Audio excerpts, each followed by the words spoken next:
All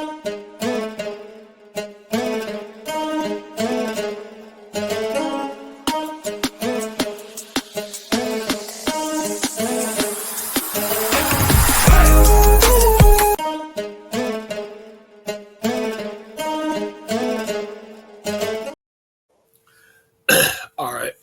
All right. What's good? What's good, man? Let's get into it. I want to talk about the Minnesota Vikings and, a team that, almost had the second seed last year, I believe. I think the Vikings had the second seed, or was it Philly? No, I think it was the Vikings. I could be wrong about that, but they were up. They were in contention to have the first seed. And honestly, to be honest with you, had a good season last year. Say what you want about it. It is what it is. But the Minnesota Vikings had a very good season last year. But the Minnesota Vikings' downfall is near. First of all, they have no quarterback. Now, granted, they did draft J.J. McCarthy. I get that. I understand that. But everybody knows my thoughts on J.J. McCarthy. He's not good. I'm sorry. He's not good. At the end of the day, J.J. McCarthy, he's a check down merchant, which is not bad. He's a game manager. The problem is that you put him with Kevin O'Connell, who's he's a high flyer. Let's throw the ball down the field 50 times. And you have a check down merchant for that. It's not going to work. This mashup does not work. I'm sorry. No. And I'm going to keep it real with you. I'm not so sold on Kevin O'Connell. I said this on stream, and let me get this on video right now. And shout out to my boy Val for pointing this out. Kevin O'Connell, the last 3 games, his highest pressured games, his most important games, has looked like absolute horrible. Horrible. First game with Kirk Cousins, a better quarterback than Sam Darnold and J.J. McCarthy. Kirk Cousins, as his quarterback, lost to the Giants with Daniel Jones at the helm. And everyone's, Daniel Jones is ass. He's always been garbage. There's a reason why he's with the Colts on a 1-year deal and probably get beat up by Anthony Richardson. That's who Kevin O'Connell lost to. At home, by the way, too. At home. Number 2, against the Lions. For the number 1 seed, looked so unprepared, looked so bad, it wasn't even funny. And then the third game against the Rams. Say what you want. The Vikings had home field advantage, and they had the better team, and they lost. They lost to the LA Rams.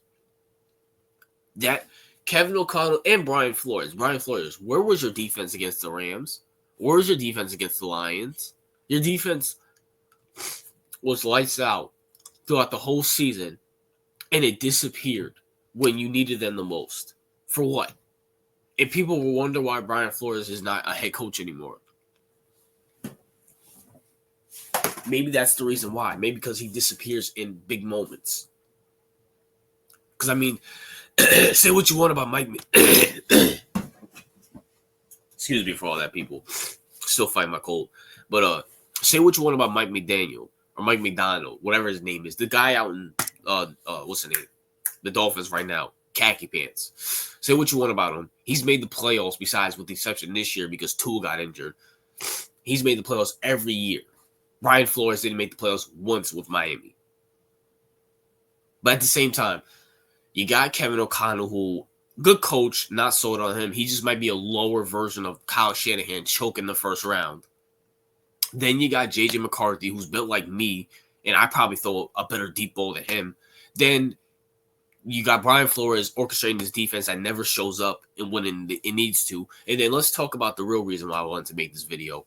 JJ, a.k.a. Justin Jefferson, will demand a trade. There's no way in hell Justin Jefferson is going to sit down and be a check-down merchant wide receiver to a rookie quarterback. That is BS. No, it's not happening. Not happening. Addison, he's a rookie, so they can, keep him because they have the rights to him, unfortunately, as a rookie wide receiver or rookie in general. But Justin Jefferson's made his money. He's made his stardom. He's going to leave. Where he will go, that's a video for another day. But at the same time, Justin Jefferson's going to be gone. And when you lose Justin Jefferson, I don't think Addison can be a number 1 wide receiver. I'm sorry, I don't see it. But at the same time, it's like, what Minnesota, you had a nice run. Like, but at the end of the day, bro, it's over. It's over. I'm sorry. Like, you have nothing. You have a check down, hand the ball off to the running back, and I'll give you credit. I think he brought back Aaron Jones. If my mind's not wrong about that.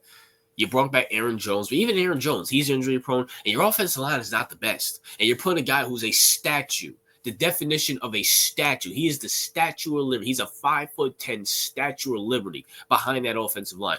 What the hell do you think you're going to do with that? What? So listen, Minnesota, at the end of the day, you're going to take a step back. The Lions are still in your division. The Packers made the playoffs the last 2 years. And honestly, the Bears are looking good. The Bears are looking good. I like their moves. I made a video about the Bears. Go check that out. Vikings, you might end up fourth in that division. It is what it is. That's my thoughts. What are yours? RJ out.